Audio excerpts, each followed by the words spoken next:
My name is Lonzo Caves, and I'm presenting the findings from my action research project, which was a fast from personal media devices. Before I go any further, I would like you to enjoy this video that was made discussing the findings that Nicholas Carr found in his book. So you're reading an article online when you get an instant message with a link to a funny photo, which of course you have to share. And now you're reading your Facebook news wall, which sends you to a video of a panda bear attacking a kid. And now you're reading Wikipedia to learn everything you can about the violent behavior of panda bears. And this is what 3 minutes on the internet can be like. We live like this all the time, and it has to have some kind of effect on us. The net is making us more superficial as thinkers. That is Nicholas Carr. He is the author of The Shallows, What the Internet is Doing to Our Brains. To understand this whole thing better, we need to go way back in time, to say, like, the prehistoric age. You wanted to know everything going on around you, because the more you knew about your surroundings, the less likely you were to get attacked by a predator. And there's even evidence that our brains release some dopamine, pleasure-producing neurotransmitter chemical, to reward us for seeking out and finding new information. So getting distracted felt good and helped us stay alive. But the problem is that nowadays, predators aren't much of an issue, but we still have the same brains. And also, there's the internet, which is... It's an incredibly information-rich environment that the net creates for us, and that's why we use it so much. I mean, sounds, pictures, words, text. And what this tends to do is promote a sort of compulsive behavior in which we're constantly checking our smartphone, constantly glancing at our email inbox. We're kind of living in this perpetual state of distraction and interruption. Which is dangerous because... that mode of thinking crowds out the more contemplative, calmer modes of thinking. And that focused, calm thinking is actually how we learn. It's a process called memory consolidation. And that means the transfer of information from our short-term working memory to our long-term memory. And it's through moving information from your working memory to your long-term memory that you create connections between that information and everything else you know.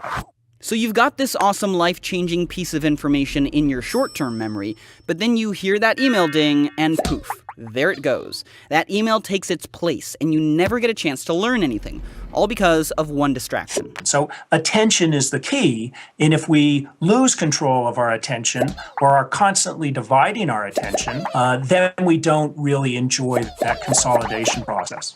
But I can hear it now. Someone out there is saying, what does learning matter if all the information in the world is just a Google search away?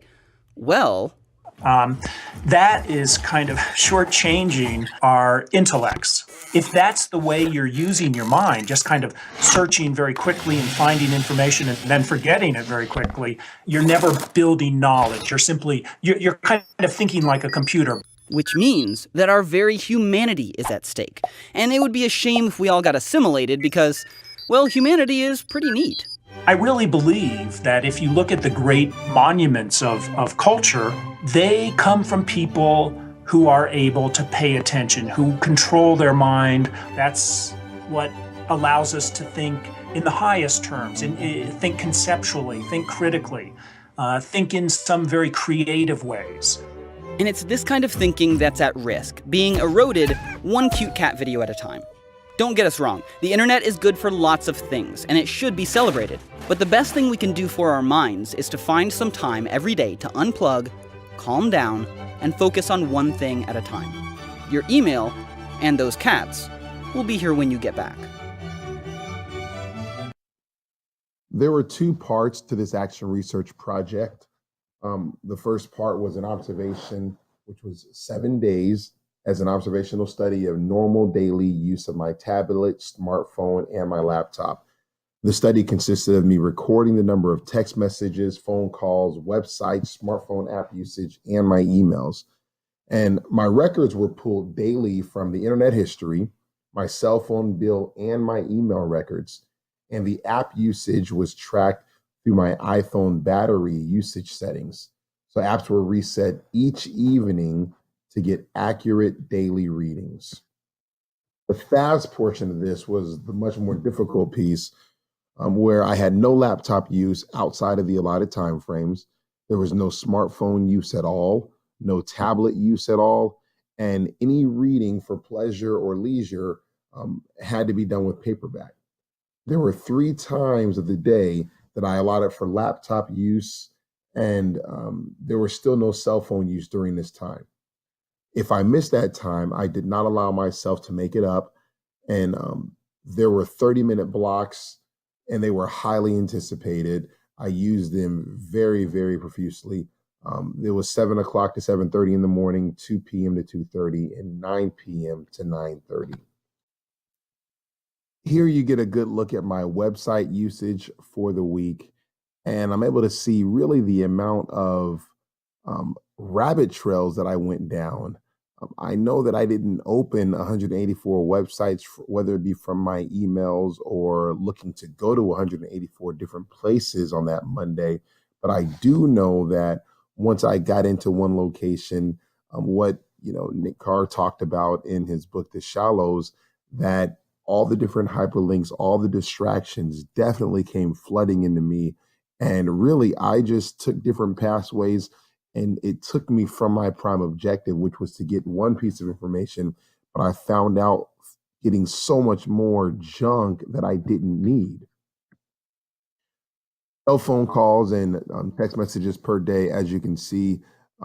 Once again, my cell phone calls were not nearly as high as my text messages, which showed me that my primary source of communication was through text message. And even if I look at this next day of my emails, I sent a lot of emails. I received a lot of emails, but I didn't send nearly as many as I received, which tells me that I either don't have enough time to contact that many people, or I just deleted a lot, or I get a lot of emails that really are irrelevant to me doing anything with them. Here's the look that I really like, because it shows me that whether it be cell phone, email, or text messaging, the program that I use the most, or the app that I use the most, is my text messaging. I don't nearly have enough human contact in my normal week, but the majority of my week was spent texting somebody and not, calling somebody, talking, which is better than texting. And app usage, right here, we're able to see from the GroupMe app on the far left at 0.45 hours of screen time, all the way to the far right. My text messaging, again, is 12.8 hours. Now, my cell phones, even though I had so many less phone calls for the week, I still almost had just as many hours of phone time that I had with my messaging app on the screen. And I think partly because phone calls were often going to be longer than text messages. And then you see my Kindle, which you'll see about later, 8.4 hours of screen time. Right now, I like to discuss what I expected to happen by not using PMDs for that week. I expected there to be a breakdown in communication at my job. Also at home, I expected there to be missed deadlines without the use of my calendar app. And I expected there to be a backlog of items that needed to be completed at the end of this week, but also really during those crunch times that I had for my allotted time for my computer use.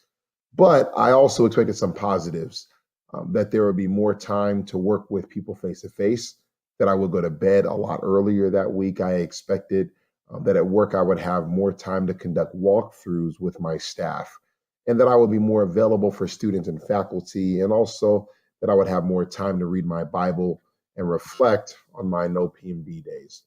So the purpose of this week was to consider the difficulties and the benefits of not using PMDs for a week. People will come to adore the technologies that undo their capacities to think. Neil Postman, of amusing ourselves to death. And when I think about this quote, I come to realize that it's absolutely right. I focused so much on my phone that didn't force me to think about my schedule, didn't force me to think about people that I needed to speak with or my to-do list, that I could not be as efficient as I wanted to be during that week. What was the purpose also? To experience alternate ways of stimulating the mind. It doesn't always have to be checking Twitter, to explore different ways of completing tasks done without the use. Can I get by without using Wunderlist? Or could I get by without using my calendar app? And then, do I need to have PMDs in my life to be efficient? We all want to find those 5 tools to increase productivity and efficiency. Well, whatever happened to a good old paper and pen? To understand the impact that PMDs have on coworkers and my family members. I was drawn to this picture of this young man when mom and dad are both looking at their devices, and he's just like, what on earth am I here for? Or this person at an office meeting on his phone rather than engaging with his coworkers. Every time you check your phone in a company, what you gain is a hit of stimulation, a neurochemical shot. And what you lose is what a friend, a teacher, parent, lover, or coworker just said or meant or felt. Sherry Turkle from Reclaiming Conversation. We all have these moments where we miss important things in our lives because of our phones. A couple of my buddies and I, we started stacking our phones up when we go out to eat at night. And the first one to grab the phone, just a game that we play, has to pay the bill.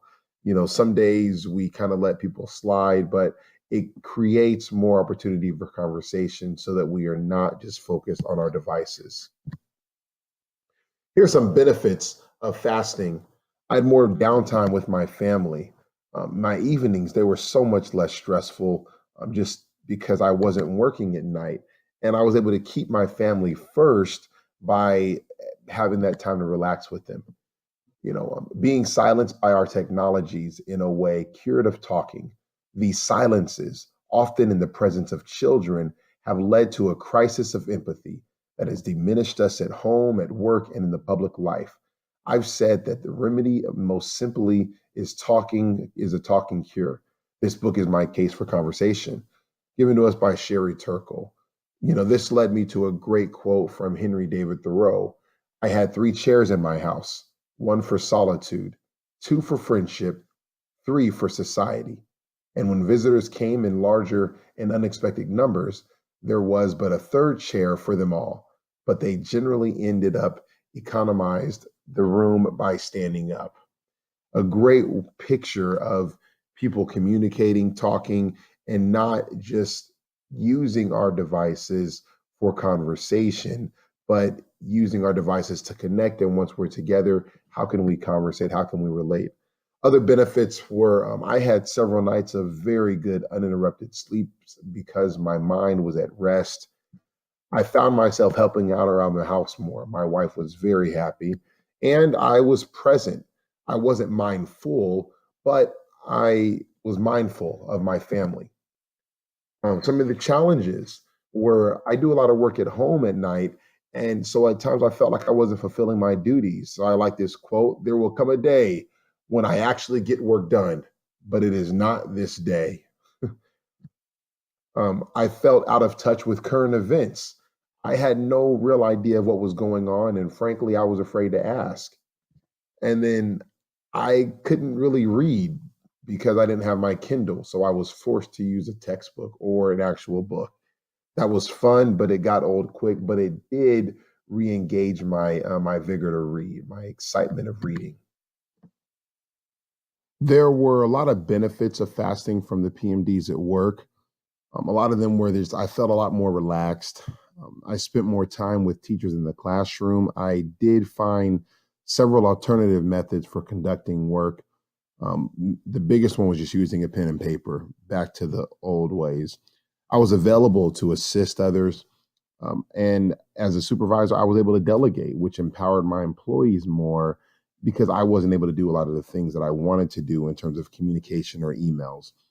I was more engaged in reading materials that helped me do my job better.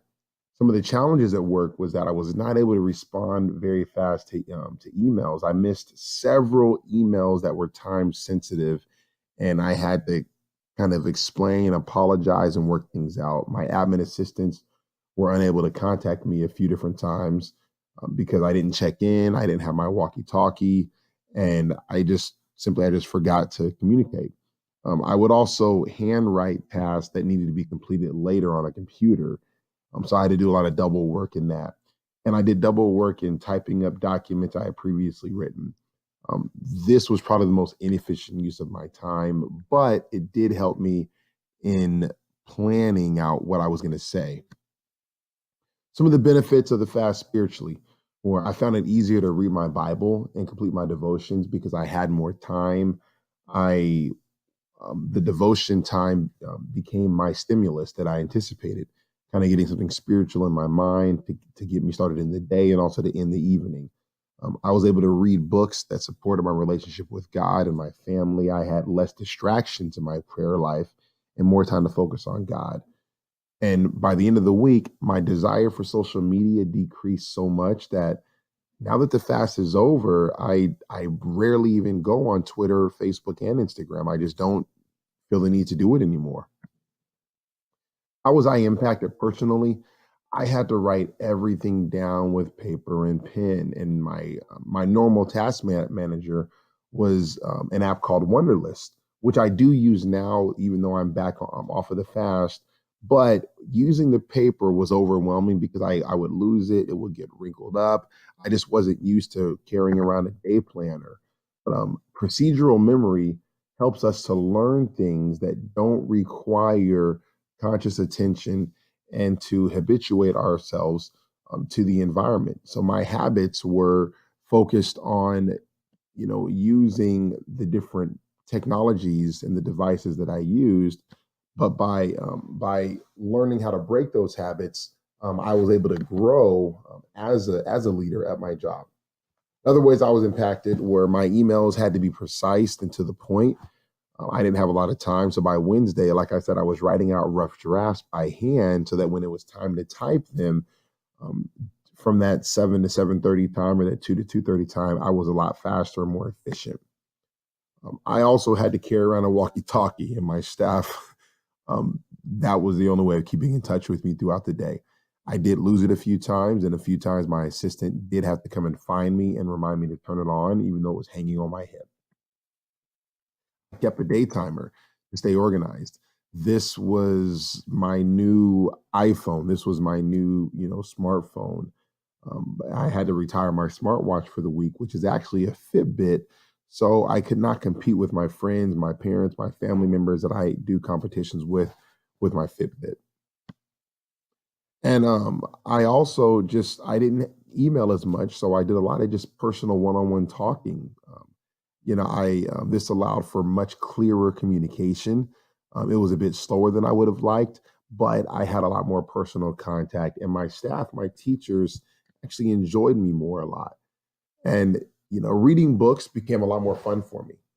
It's so ambitious to take something as highly evolved as a book and improve on it, and maybe even change the way people will read. That was Jeff Bezos from Amazon Kindle.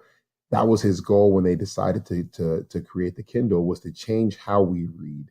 And really, books have become more of a hyperlink filled magazine where we start reading and then we start investigating and researching about what we're reading, and we don't really even get to the book or finish the book because we're so far down a rabbit trail or a rabbit hole that has nothing to do with the book at this point.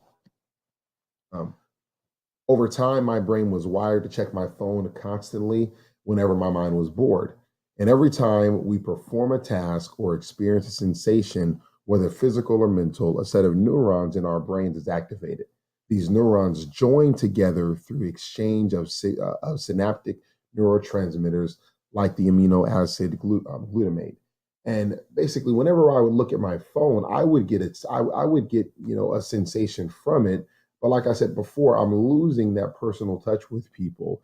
And it just became a habit of grabbing my phone, looking at it, grabbing my phone, looking at it without even really needing to look at my phone for any reason. Virtually all of our neural circuits, whether they're involved in feeling, seeing, hearing, moving, thinking, learning, perceiving, or remembering, are subject to change. And so, based on the habits that we continue, we can either, connect some of these circuits, or we can stop them and have new ones develop. How I changed personally throughout this whole ordeal is the most meaningful change came in my spiritual life. Um, Having a much more active and carved out downtime starting at 6:30 each morning has become an amazing part of my day. Not using Twitter and Facebook as much on a nightly basis has really increased my family time. And I'm such in love with that time that I get with my boys now. And when my cell phone rings, I don't feel like I have to stop and pick it up anymore. I can just let it go. If I'm speaking to somebody, I don't feel like I have to pick up my phone and even check it. I can just continue speaking and silence my phone without even looking at it, letting them feel like they matter. I don't have to have my phone with me. And I'm very conscious of all the extra clicks that might distract me when I am working on my computer. Here's my reference page. The video that I use is referenced at the bottom, what the internet is doing to our brains. But thank you so much for your attention, and thank you for any feedback that you have to offer me. God bless you. And I really enjoyed this, and I hope that this was beneficial for you.